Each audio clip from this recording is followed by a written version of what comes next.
everyone, welcome to Mr. Queen PH, and in today's video we will see what's coming to you in April 2025. As you all know, these are general readings, so it may not resonate with you completely, but if you want to consult with a trusted personal advisor who can give you individualized reading, I highly recommend my sponsor, Psychic Source. Psychic Source is the most trusted psychic service in the industry with over 35 years of experience. They provide intuitive guidance accessible to anyone through their community of professional and gifted advisors. You can connect with them at your most comfortable way through a phone call, video chat, or text. Psychic Source is committed to hope, healing, and empowerment.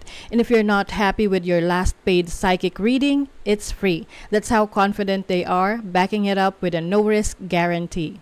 Even if I'm a tarot reader myself, I still seek guidance to gain clarity from other psychics to see a different perspective, because sometimes I can be biased on how I read my own cards. And I'm so satisfied with my recent consultation with Venus.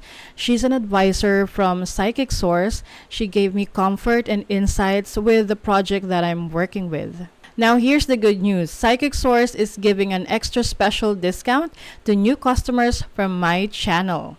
This is the best and highest value promotion in the industry, and other psychic brands don't even close. Just go to trypsychicsource.com/MrQueen and use my code MrQueen to try up to 40 minutes with an advisor for just $19.80. That is up to $240 value. 40 minutes will allow you to talk to multiple advisors, and you don't have to use all the minutes in one session. You can also call the number on the screen to get a reading or scan this QR code to easily access the website. Again, that's trypsychicsource.com/MrQueen, or click the link in my description to connect with an advisor anytime, anywhere. Thank you so much, Psychic Source, for this opportunity. And now, let's go to your reading. Okay, Cancer, let's see what's coming to you ngayong April 2025. So, please subscribe to our channel to show your support. Like, share this video, at comment na rin kayo kung kayo ay naka-resonate. Okay, let's see. Cancer.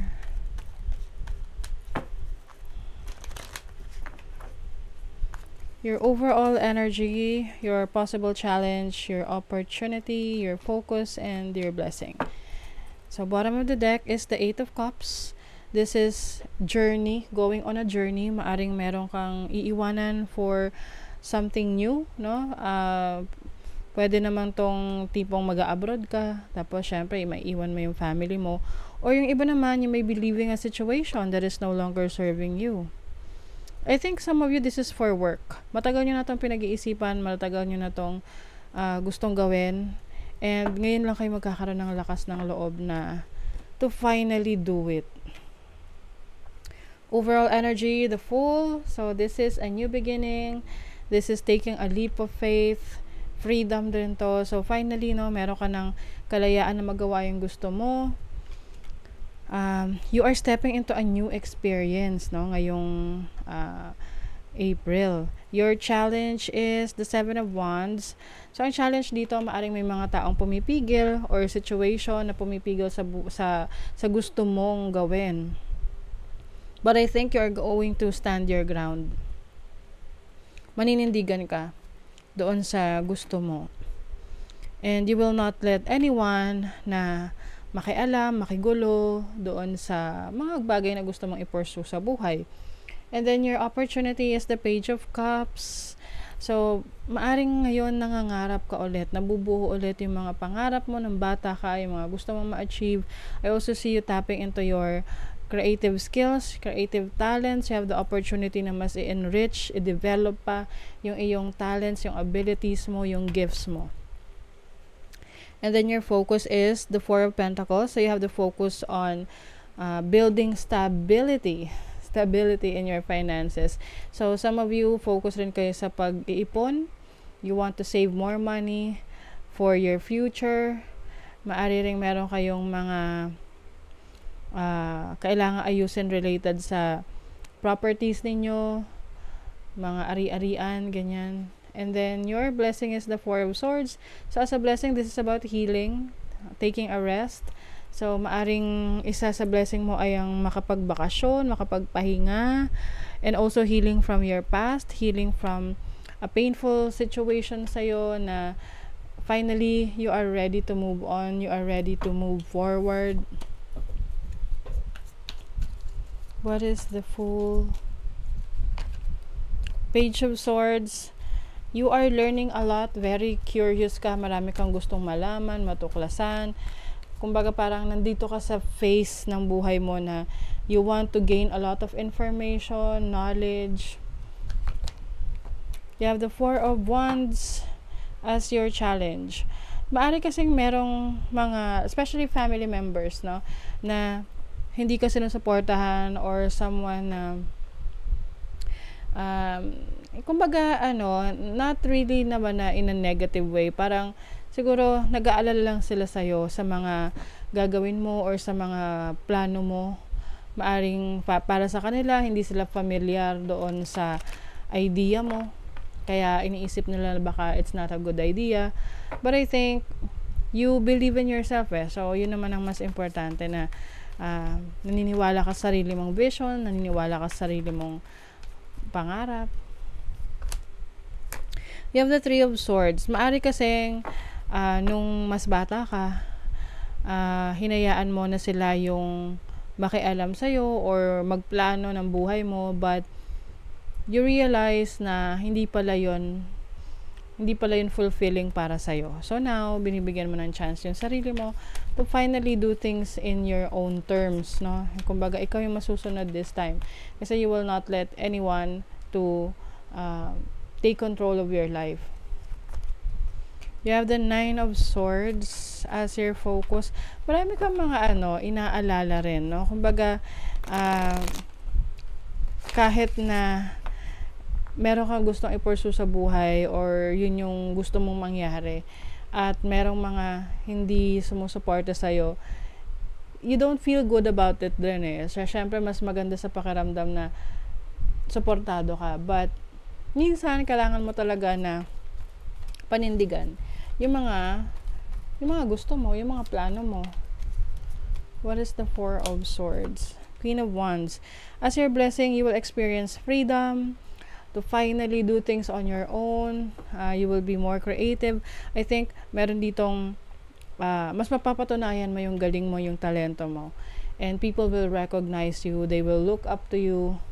At masasabi mo sa sarili mo na tama rin yung risk na tinake mo para sa sarili mo or para sa pangarap mo or para sa mga bagay na gusto mong ma-achieve. Let's see what else. You have time for a nap.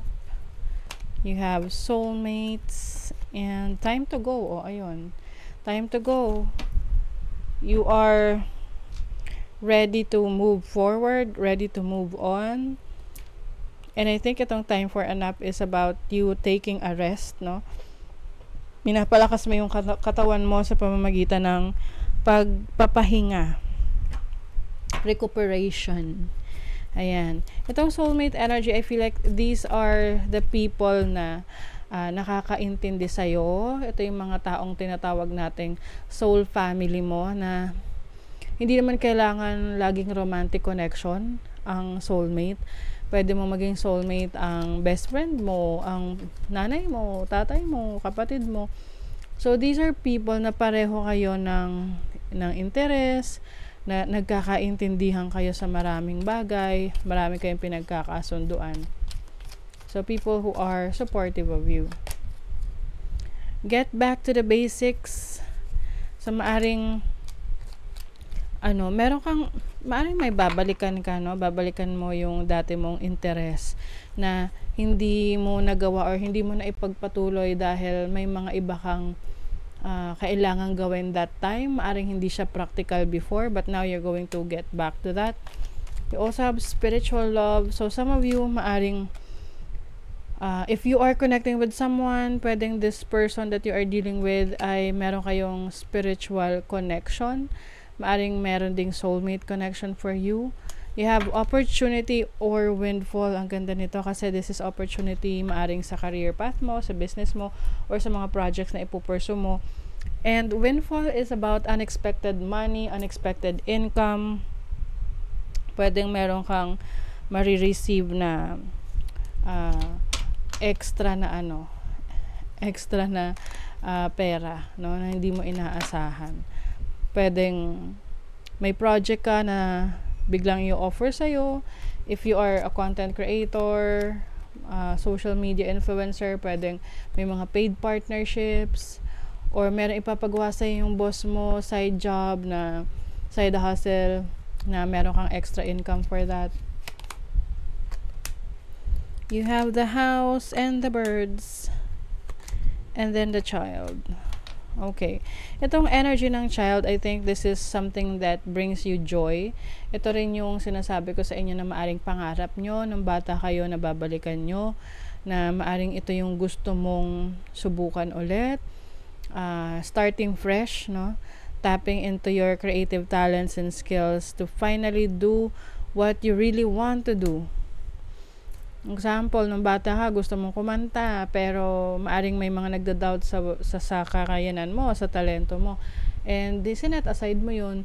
Tapos ngayon, may opportunity ka na gusto mong i-explore yung talento mo sa pagkanta in so many ways, no?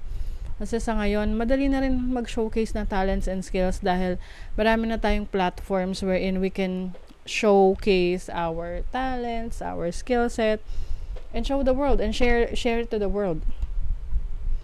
Yung iba sa inyo,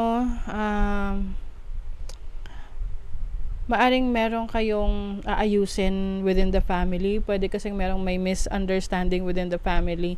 May mga maaring may mga nanghihimasok, no, sa relationship mo within the family, na may naninira sa'yo, or someone na may iba yung pagtingin sa'yo, like may ina-assume tungkol sa'yo, and you want to clear things within the people around you, especially sa household, sa family, kasi maaring kailangan lang talaga na maging klaro sa isa't isa kung ano ba yun, yung issue na yun. May mga nakikisaw-saw kasi rito, so pwedeng kamag-anak rin. But for some of you, maaring dahil medyo magulo na or stressful na yung living condition ninyo sa family, you might be leaving, maring iiwanan mo yung sitwasyon na yon to, you know, start all over and start fresh, na walang nakikialam sa'yo. Okay? So that is your reading, Cancer. Thank you so much. See you again.